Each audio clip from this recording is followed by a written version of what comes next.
pantalla 244-1313 para que usted pueda hacer sus consultas sobre un tema que vamos a hablar a continuación. Y quiero saludar, está ya con nosotros el doctor Ariel Ramírez, está ya en contacto.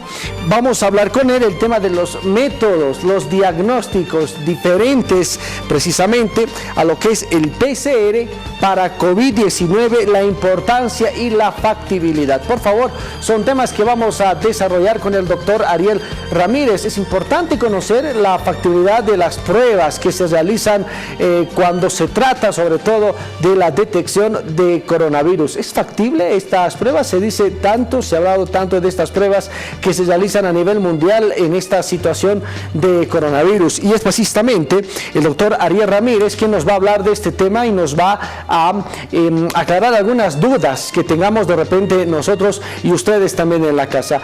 Por favor, las preguntas que vamos a recibir únicamente sobre el tema que estamos hablando. Estamos hablando del tema de la factibilidad e importancia de los diferentes diagnósticos para COVID-19. Es el tema que estamos hablando. 244-1313. Sus llamadas, por favor, pueden hacerlo cuando estemos con el doctor Ariel Ramírez. Preguntas sobre el tema que estamos abordando, por favor, vamos a ser incisivos en esa situación para que las preguntas que pueda recibir el doctor sean sobre el tema. Reiteramos, el tema que vamos a hablar con el doctor Ariel Ramírez es la importancia del diagnóstico, importancia y factibilidad del diagnóstico para la detección de COVID-19. Es el tema que vamos a hablar con el doctor Ariel Ramírez, que en cualquier momento ya se va a enlazar con nosotros también a través de este contacto para poder hablar este tema. Así que sus preguntas que usted tenga, dudas que usted tenga, llámenos por favor. Vamos a darle el micrófono para que pueda hacer la pregunta al doctor Ariel Ramírez. Mientras tanto, déjeme decirle, y vamos a reiterar el último reporte que ha brindado el Ministerio de Salud con relación precisamente a los casos, a los últimos casos de coronavirus en el país. En Bolivia, hoy Bolivia termina esta jornada con 2.081 casos. En Santa Cruz se habla 1.318 casos y en La Paz 271. Así que son datos importantes que se ha brindado desde el Ministerio de Salud en un panorama en donde se ha anunciado de que la cuarentena se va a prolongar hasta el 31 de mayo precisamente. Bien, voy a saludar ahora sí al doctor Ariel Ramírez. Ahí lo estamos observando, doctor. Buenas noches, gracias por este contacto. Bienvenido a Jaque Mate, doctor. Buenas noches. Buenas noches, es un gusto estar con ustedes. No, gracias doctor, el gusto es nuestro y le agradezco por atender en este momento. Vamos a hacer estamos doctor, para que usted así sepa también, estamos habilitado el teléfono para que la gente pueda preguntar. Obviamente sus preguntas tienen que ser en base a este tema de la factibilidad de pruebas para la detección de coronavirus, factibilidad de importancia. Ese es el tema, así que las preguntas tienen que estar referidas a este tema. Tenemos en línea a la señora Marta Velasco, doctor, de la zona de San Pedro, aquí en la ciudad de La Paz. Le va a hacer la siguiente consulta y claro, usted como profesional responde dudas que tenga también la población esta noche. Marta, buenas noches, gracias por estar con nosotros, por la llamada. Lo escuche el doctor Ramírez. Adelante con su pregunta sobre el tema, por favor, bienvenida. Bueno, buenas noches. En el diagnóstico se dan muchos falsos negativos y es un riesgo para la población. ¿En qué porcentualidad se da y cuán veraces, fieles son los diagnósticos que están haciendo ahora en la ciudad de La Paz? Gracias. Muchas gracias, Marta. Doctor, adelante la respuesta. Si escuchó, si no escuchó, no importa, yo le puedo decir lo que preguntó, pero adelante, doctor. Los falsos negativos no es lo más común en realidad. Las pruebas actualmente como una política nacional se aplican a pacientes con síntomas o que estén en riesgo. Cuando existen los síntomas, en la mayoría de los casos, se puede detectar el virus.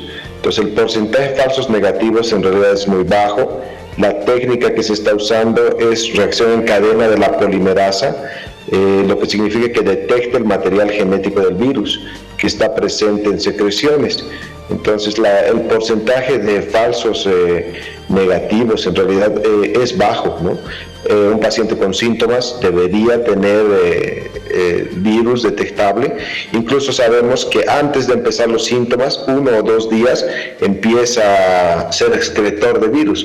Entonces es lo que estamos buscando y es en lo que se basa la prueba en realidad. Es decir, doctor, no hay temas negativos dentro de la prueba que puedan alterar un resultado. Eso es lo que menciona Marta.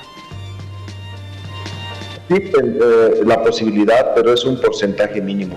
La verdad, en la mayoría de los pacientes que tienen el virus, que tienen los síntomas, la prueba tiene una sensibilidad, que significa la capacidad de encontrar los casos verdaderos alta, más del 95%. Entonces realmente es muy alta la capacidad de la prueba para encontrar los pacientes que tienen el coronavirus y tienen síntomas.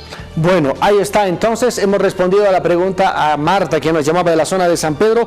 Aparece el número de pantalla, el número del canal para que usted nos pueda llamar ahí en pie de pantalla, el 244-1313. Esperamos sus consultas para que el doctor Ariel Ramírez, que está con nosotros también en este contacto, pueda aclarar las dudas relacionadas precisamente a este tema. 244-1313, la línea que está habilitada para que usted nos llame. Mientras tanto, doctor, mientras esperamos la llamada de la gente a esta hora de la noche, en muchos países, doctor, se están realizando estas pruebas. ¿Qué importancia, cuál es la factibilidad principalmente para que la gente también pueda entender esta situación, doctor? La recomendación actual es realizar las pruebas a la mayor cantidad de personas. El problema que tenemos con el coronavirus es que hay una cantidad importante de personas, alrededor del 30%, que son asintomáticos. Esas personas no tienen dolor, no tienen fiebre, no tienen nada, pero sí tienen el virus y pueden transmitirlo. Entonces, el poder detectar a estos pacientes y a la mayor cantidad de síntomas va a permitir el aislamiento, tomar las medidas de control y realizar un control de la enfermedad. Entonces, mientras más pruebas hagamos, más pacientes vamos a detectar. Por ahora, con un tema de logística y de política nacional, pues se hace a pacientes sintomáticos o que estén en riesgo, ¿no? Tratando de encontrarlos, o contactos de pacientes que hayan salido positivos. Doctor, vamos a escuchar a don Carlos Vázquez, que nos llama en este momento. Él es de la zona de San Pedro. Tiene la siguiente consulta. Adelante, don Carlos, buenas noches. El doctor Ramírez lo está escuchando. Bienvenido.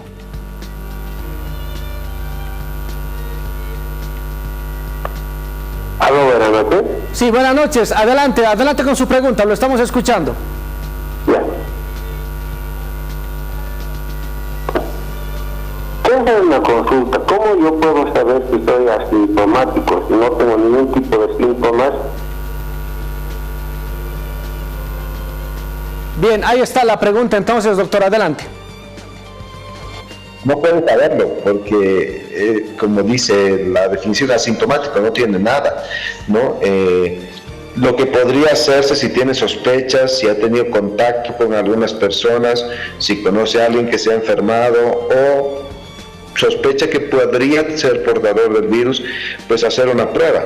Si no tiene síntomas, no se puede hacer por el conducto oficial, ¿no? Que son los laboratorios oficiales, pero existen algunos laboratorios privados que podrían hacer la prueba a algunas personas que pues consideren que la requieren, ¿no? Ahora, doctor, ¿qué otras probabilidades de prueba también existen frente a esto, que lo que es el coronavirus, doctor? La prueba oficial recomendada a nivel mundial es el PCR, la reacción en cadena de la polimerasa, que es lo que están haciendo los centros de referencia y en los seguros los laboratorios montados, que son los laboratorios autorizados. Existen otras pruebas en el mundo, en el mercado, incluso acá, que tienen algunas pros y contras, que podrían ayudarnos a encontrar algunos pacientes, pero que no es la prueba oficial, ¿no? Como las pruebas rápidas, ¿no? Entonces hay algunas pruebas rápidas que han salido mal en algunas partes del mundo.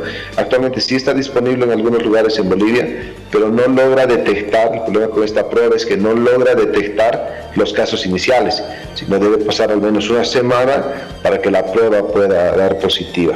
Y no es la prueba oficial. Muy bien, doctor, ahí está. Tenemos otra llamada, me dicen con quién estamos, por favor. La señora Rada nos llama desde el Mercado Rodríguez. Doctor, le va a hacer la siguiente consulta. Adelante, señora, buenas noches, bienvenida. Lo escucha el doctor Ramírez. Muy buenas noches desde Rodríguez, Mercado Rodríguez. Sí, adelante, la escuchamos, la escuchamos. ¿Cuántas pruebas se realizan de diagnóstico en la ciudad de La Paz? Gracias. Doctor, por favor. No tengo el dato exacto de cuántas pruebas se realizan. El equipo corre muchas pruebas, ¿no? En realidad el Hospital Obrero tiene un laboratorio montado, el INLASA existe otro laboratorio, ¿no? Y hay otros centros que tienen laboratorios. El dato exacto de cuántas pruebas se realizan yo no lo tengo, ¿no? Hay que hablar con alguien del ministerio que seguramente tiene el dato de cuántas pruebas se realizan. Lo que sí puedo decirles es que se realizan muchas pruebas cada día y pues sí se detectan todos los casos que se reportan.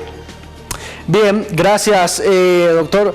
Nos mandan una pregunta aquí al WhatsApp que yo lo estoy revisando precisamente y quiero hacer la siguiente pregunta. Me dicen, ¿cuánto tiempo atraviesa la muestra, doctor? ¿Cuánto tiempo atraviesa la muestra antes de ser analizada? Eso es lo que me pregunta, doctor, en el vía WhatsApp. Los laboratorios están funcionando toda la capacidad que pueden. El laboratorio del centro donde yo trabajo, los procesan, el laboratorio funciona 24 horas. Todas las muestras que llegan en el transcurso de la mañana se empiezan a procesar a mediodía y en unas 4 a 5 horas pues tenemos los resultados. Es un tiempo récord en realidad. Depende cuánto tarda en llegar la muestra, si tiene que transportarse desde otra ciudad hasta que llegue al laboratorio, pues hay que esperar el turno de acuerdo a cuántas pruebas han llegado. Entonces el tiempo podría ser hasta 48 horas, pero si la prueba empieza a correrse, pues tarda entre 4 a 6 horas, ¿no?, en reportarse. Me hacen otra pregunta, doctor, con relación a lo que usted mencionaba hace instantes, el tema de los asintomáticos. Evidentemente no tienen síntomas, pero usted mencionaba de que si tienen sospecha pueden acudir a que se les realice la prueba. Hay gente que me pregunta en el WhatsApp y me dicen, ¿en qué me puedo basar para saber si soy sospechoso o no? Me dicen, valga la redundancia, ¿tendría que tener algún síntoma leve o cómo puedo saber que soy sospechoso? Me pregunta el doctor. El 80% de los pacientes que van a tener coronavirus van a tener o ningún síntoma, nada, eso no se puede detectar a menos que un familiar, alguien muy cercano, sí tenga síntomas y sea positivo, por esa sospecha epidemiológica, ¿no?, por tener a alguien cercano que tiene la enfermedad diagnosticada, pues sí que se podría sospechar. En ese 80% hay personas con síntomas muy leves, es como un resfrío, un poquito de fiebre, un poco de dolor de cabeza, un poco de falta de aire, que son los síntomas descritos. El 20% de los pacientes es el que sí tiene síntomas muy importantes y que requiere hospitalización. Entonces realmente el detectar asintomáticos es una tarea muy difícil a nivel mundial y pues no se puede saber, ¿no? Es por el índice sospecha, ¿no? Que conozca a alguien en la familia, un amigo, alguien que ha tenido contacto con usted y que de repente es positivo con síntomas. Entonces, por ese enlace, ese nexo epidemiológico, es que se podría sospechar y es quizás a quien se le podrían hacer las pruebas.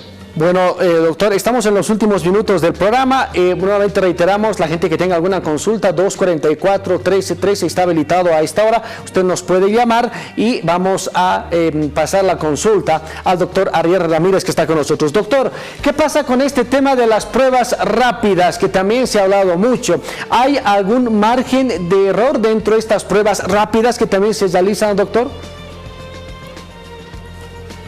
Con las pruebas rápidas hubo un problema mundial, ¿no?, con España, que compró muchísimas pruebas chinas que no dieron buenos resultados. Actualmente hay algunas marcas y laboratorios aprobados por la Agencia Reguladora de Alimentos y Fármacos de Estados Unidos y por otras agencias internacionales. Las pruebas rápidas funcionan. Lo que detectan en realidad no es el virus, detectan los anticuerpos, que son las proteínas que forma el cuerpo para defenderse. Por lo tanto, esto no aparece al principio. Para que se formen los anticuerpos debe pasar entre una semana a 10 días. Entonces, por casi una semana alguien tendrá el virus, podrá excretarlo, pero no se podrá detectar. Entonces las pruebas rápidas no detectan una enfermedad inicial, ese es el problema, y pueden dar reacciones cruzadas con otros coronavirus, ¿no? Que no sean el COVID-19, pero hay otros coronavirus que pueden causar cuadros como un resfrío. ¿A los cuántos días, doctor, una persona debe solicitar la prueba? ¿A los cuántos días de haberse contagiado? ¿Debe esperar a que tenga síntomas o a los cuántos días ya debe acudir a las autoridades para que se les realice esta prueba? El problema que tenemos ahora es un tema logístico, ¿no? Que todo el mundo quiere las pruebas, todo el mundo quiere los kits y no hay pruebas suficientes. Entonces el número de pruebas, si en este momento se hiciera a todas las personas que lo requieren, quizás se acabarían pronto y al final no podríamos detectar a los pacientes con síntomas. Por ahora, como un tema, como una estrategia nacional, se hace a pacientes con alta sospecha, a pacientes expuestos, ¿no? Como personas de salud, como policías, militares que estén en contacto con muchas personas o que tengan síntomas. Entonces, si tiene síntomas, sí debe acudir a los centros de salud, a los centros de referencia, y entonces se procesará luego de la evaluación todas las cosas, todos los trámites, y se indicará una prueba. Muy bien, doctor, tenemos otra llamada, por favor. A esta hora vamos a recibir a la persona que está en la línea, el señor Chuquimia. Nos llama a esta hora. Adelante, buenas noches. Su consulta, por favor, el doctor lo está escuchando. Bienvenido. Buenas noches, doctor. En todo este tiempo que estamos en cuarentena, la información más o menos está centrada en que todos vamos a tener que adquirir este virus del corona. Si fuera así, las cuarentenas que se pueden hacer prolongadas o se suspendan, no estarían yendo en saco roto. No sería bueno que se infecte de alguna forma todas las personas que están haciendo cuarentena o encierro, que de cualquier forma implica hasta una enfermedad nerviosa, etcétera, o es que tenemos que hacer la cuarentena indefinida, o qué porcentaje de gente al final se salvaría de este virus. Doctor, adelante. Las proyecciones de la Organización Mundial de la Salud son que alrededor del 60% de la población mundial va a infectarse en algún momento. Si eso es así, pues la cuarentena tiene un objetivo. No es que ese porcentaje no se infecte, sino si todos se infectan al mismo tiempo, todas esas personas, muchas personas infectadas al mismo tiempo, van a requerir hospitalización todas estas personas. Si todos al mismo tiempo requieren hospitalización, no todos van a tener acceso a una terapia intensiva, a un servicio médico, y por tanto muchas personas podrían fallecer, que en otras condiciones, con todos los cuidados, podrían sobrevivir. La mortalidad del virus en realidad es baja, ¿no? 2%, 3% en algunas sedes, hasta 5%. Y un paciente, aunque esté muy grave, si recibe toda la atención, pues tiene posibilidades de sobrevivir y de pasar el virus, ¿no? Entonces, la cuarentena tiene el objetivo de no colapsar el sistema de salud y no impedir o limitar el acceso a salud y a medios a un grupo de personas. Por otra parte, si todos se infectan al mismo tiempo y los hospitales se llenaran de pacientes con COVID-19, si usted tuviera una apendicitis o un cuadro de vesícula o una fractura, pues no tendría acceso a la atención porque las camas estarían ocupadas. Entonces la cuarentena tiene el objetivo de mantener el sistema de salud y permitir el acceso a salud a todos. Bien, ahí está la respuesta del doctor Ariel Ramírez a esta hora de la noche, también con relación a la pregunta, este tema que se está hablando, el tema de la factibilidad de las pruebas para la detección de COVID-19. Ya a punto de finalizar esta entrevista, doctor, creo que es importante que la población y la gente también entienda que definitivamente este tema del coronavirus es un tema de todos, es un tema que nos incluye a todos los bolivianos, con relación a los resultados que vamos escuchando todos los días, que se va sumando, que van acrecentando los datos, doctor, y claro, preocupa también a quienes informamos y a ustedes también como profesionales en salud, doctor. Y es un tema que nos preocupa realmente. Sí vemos muchos casos, cada vez vemos más casos, pacientes graves, ¿no? Pero si todos seguimos un plan, todos buscamos un bien común, no vamos a colapsar el sistema de salud, las cuarentenas van a ser dinámicas, ¿no? De acuerdo a los reportes de las autoridades, y pues hay que cambiar los estilos de vida, ¿no? Yo creo que eso nos enseña este virus, el distanciamiento, el lavado de manos, el uso de cubrebocas. Pues todas estas medidas son muy importantes, el lavado de manos especialmente, pues va a permitir que no nos infectemos, o que si nos infectemos, pues sea con una carga viral mínima, que significa una muy poca cantidad de virus, lo que nos va a dar un chance de una enfermedad leve. Entonces, sí debemos tener todos los cuidados, y al hacer todas las cosas que nos recomiendan, vamos a estar protegidos nosotros y nuestra familia. Bien, doctor, quiero finalizar la última llamada de la noche, por favor, es la última llamada, con esto cerramos la entrevista. El señor Marco Antonio está en línea de la zona de Villa Salomé en este momento. Don Marco, buenas noches, bienvenido, adelante de su consulta, el doctor Ramírez lo está escuchando. Buenas noches. Adelante, lo escuchamos. Sí, buenas noches, disculpe, quisiera saber más al respecto de en qué consiste la inmunidad colectiva, ya que hay muchos videos y acerca de la inmunidad colectiva en Suecia, no sé dónde está realizando eso. Bien, muchas gracias. Doctor, adelante, por favor. El tema de la inmunidad colectiva es una medida que se está aplicando en Suecia en relación a estos casos de coronavirus. Ellos están yendo por la inmunidad colectiva. Hay casos, hay personas infectadas, hay fallecidos, pero las autoridades de ese país van por la inmunidad colectiva. Doctor. ¿Cuándo va a dejar de ser un problema el coronavirus? Cuando existe una vacuna, que será como en unos 2 años, y todos estén inmunizados y pues ya no haya un problema como otras enfermedades que tienen vacuna. O cuando una buena cantidad de la población haya pasado la infección y pues aunque no tenemos todos los datos precisos de la información, en teoría está inmunizado. ¿Qué significa? Que al haber pasado una infección que ha sido leve posiblemente, ya no puede adquirir el virus porque ya tiene defensas, tiene anticuerpos contra esto, entonces ya no puede ni contraerlo ni contagiarlo, entonces ya no es un peligro para él mismo ni para nadie.